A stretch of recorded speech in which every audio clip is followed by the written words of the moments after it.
অবৈধ পানি বিল, বর্ধিত পানি বিল, অবৈধ পানি বিল।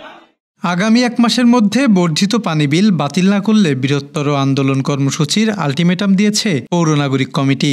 একই সাথে দাবি না মানা পর্যন্ত পৌরবাসীকে পানির বিল না দেওয়ার আহ্বান জানিয়েছেন তারা। আমরা আজকে পৌরসভায় স্মারকলিপি দিতে এসেছি। আমরা স্মারকলিপি দিয়েছি, আমরা 1 মাস সময় দিয়েছি। এর ভিতরে আমাদের 4 দফা দাবি সম্বলিত স্মারকলিপি দিয়েছি। আমাদের দাবি যদি মানা না হয় আমরা 1 মাস পরে বৃহত্তর আন্দোলন করতে বাধ্য হব। আমরা পৌরসভায় অবস্থান নিব। আমাদের পানি বিল সহ আমাদের দাবি না মানা পর্যন্ত আমরা পৌরসভা থেকে উঠব না।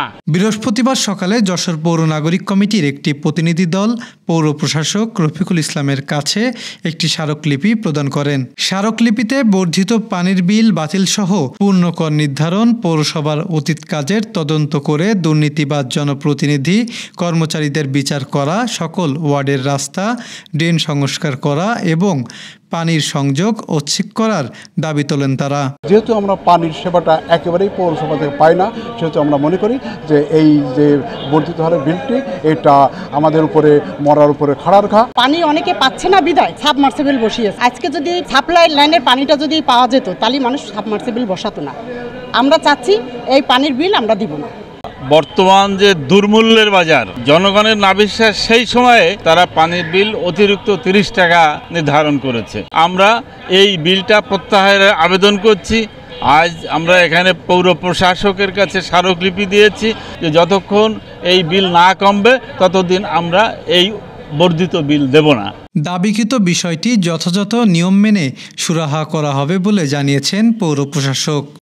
নাগরিক কমিটির পক্ষ থেকে একটি পানির বিল বৃদ্ধির জন্য একটি স্মারকলিপি নিয়ে এসেছিল। আমরা সেটা রিসিভ করেছি এবং বিধি মোতাবেক এটি কিভাবে নিষ্পত্তি করা যায় সেটা আমরা ব্যবস্থা নেব। এতে পৌর নাগরিক কমিটি যশোরের সদস্য সচিব জিল্লুর রহমান ভিটু, অধ্যাপক মফিজুর রহমান রুন্নু, অধ্যক্ষ শাহিন ইকবাল সহ পৌর নাগরিক কমিটির অন্যান্য সদস্য ও পৌরবাসী অংশগ্রহণ করেন।